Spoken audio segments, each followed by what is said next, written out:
what's up? Mambo vipi? Mimi naitwa Asteria Mvungi na hii ni IOTV Entertainment. Social media ama mitandao ya kijamii imetufanyia vitu vingi sana kuwa rahisi. Sasa hivi unaweza kufahamu nani rafiki yake nani ndugu yake nani, who is dating who na vitu kama hivyo. Rami Gallus ni moja kati ya waigizaji wa kiume wanaofanya vizuri kwenye Bongo Movie.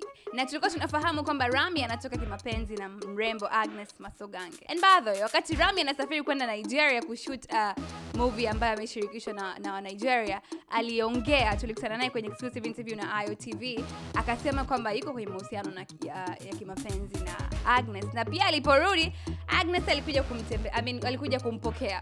Well, back then walikuwa wanapost picha sana. Ukienda kwa Rami unakuta kampost Agnes. Ukija kwa Agnes unakuta amempost Rami. But sasa hivi it's not like that.